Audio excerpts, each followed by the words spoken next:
Hello again, my name is Lauren Blanco, and this is COMS 101. This is my informative speech. Alrighty, so for my informative speech, I chose to give a speech on my vocational skill and career I'm in the process of pursuing of accounting, and it's generically accounting, but in specifics, I am pursuing a career in forensic accounting. So I wanted to give you guys a little insider on the skill of forensic accounting and everything that kind of entails with it and why I feel that God has chosen me. And yeah, so as we all know, the purpose of this speech was to inform somebody about something that we are in pursuit of. And for me, that is the field of accounting. I found it incredibly obvious that the way God wants me to live my life is with integrity and in a constant pursuit of being a better person. And I feel that through accounting, I have that chance to give back to my community and to make the business world a little bit more reliable and a little bit more honest and ethical.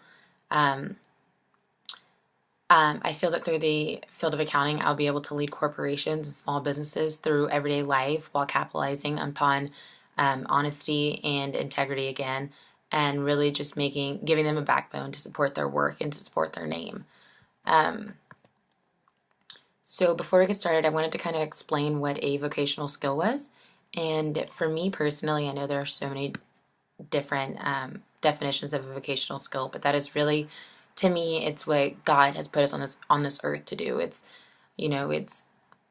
the personality skills and the life skills that God has instilled in us and how we can pursue our lives and in a way how we're going to live our lives, according to what God has given to us.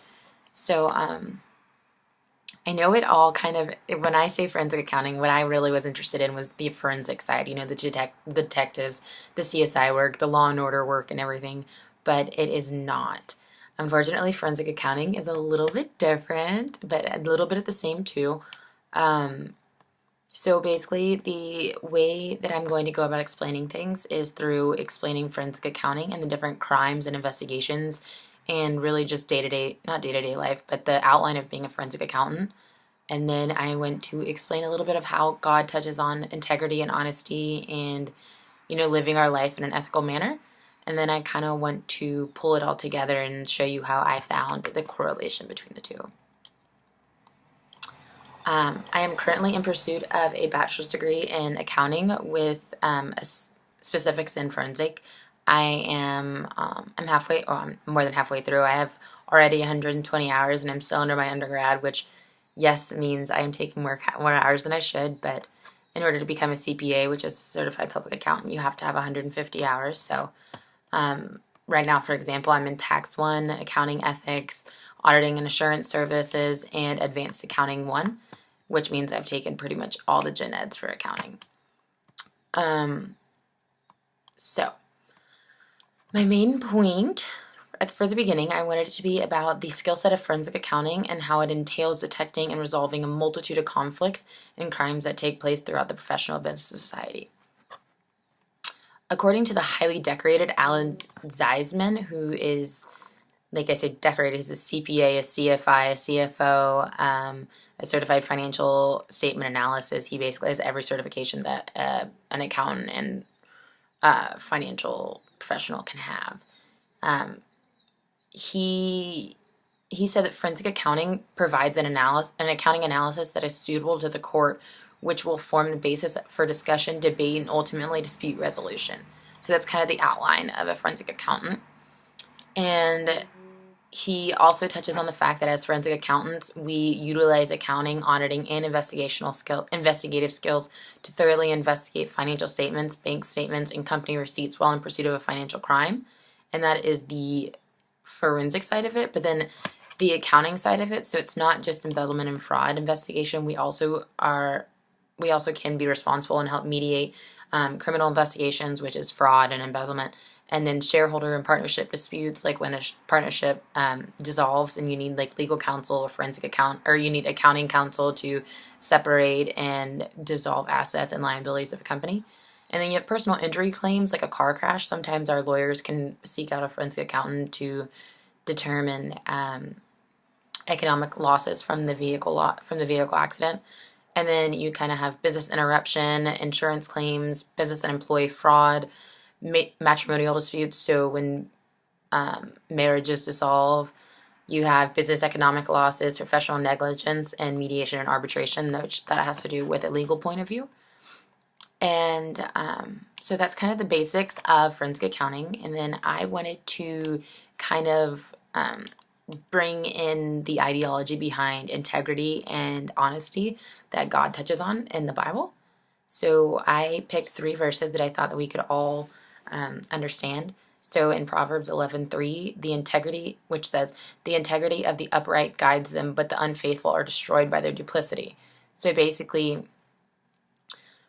integrity of those, we follow God because He has integrity, because we feel that He is honest and He is trustful, but then we're surrounded by all these people who are untrustworthy, and they're just duplicating because we're following the untrustworthy people when we should be following the people who are honest like God.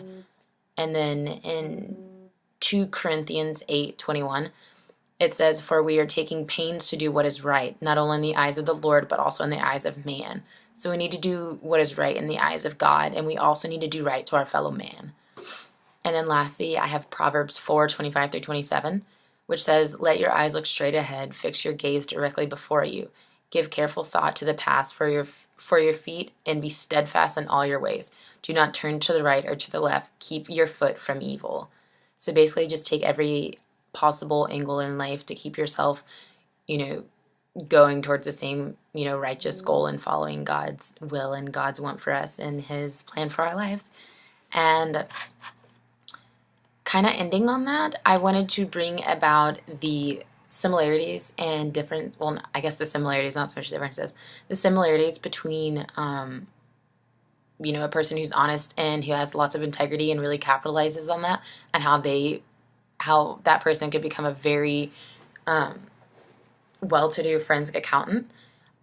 So basically, I looked up some synonyms for the word integrity, and I came up with honesty, ethics, coherence, solidity, and morality. And then I read a little article or a PDF from the American Institute of Certified Public Accountants, which is the AICPA, which is a kind of like a governing body for accountants, and it's what we study a lot as accountants, and who is just another backbone and guideline for our area of work. And they have an article about some characteristics, and the article is titled "Characteristics and Skills for a Forensic Accountant," and I found that some of the very popular characteristics of a forensic accountant are those that are analytical, ethical, insightful, intuitive, evaluative, adaptive, and skeptical. There's skepticism. So I know that the words don't exactly overlap, but I think in a broad term and in a focused way, I think you can pull that a forensic accountant has to be ethical, and that they have to have a really good morality. I think with ethics comes more morale, and you also have to be skeptical. I mean, you can't just trust everyone you see. Just like in order to have integrity, you've got to stick to what you believe and how you pursue life and what God has instilled in us. So I think that being skeptical is something that God gives us, and when He's trying to give us integrity. So in conclusion, I wanted to bring in that forensic accountants are necessary for the well-being of the professional business industry in order to keep the ethical implications positive and to keep just it honest. As I discussed earlier, forensic accountants are not limited to fraud and embezzlement investigations, though that is what we are highly sought after and kind of what we're known for. There's so much more. There's a much larger need for a forensic accountant than just fraud investigations. And lastly, I just wanted to hit that like focus on the point that I believe that God has chosen me to pursue a career in forensic accounting so that I can use my skills as a business professional in a more meaningful and good doing way. I want to instill good within the business community, and I hope that through God's light and through his work that I can be a good asset to the business world.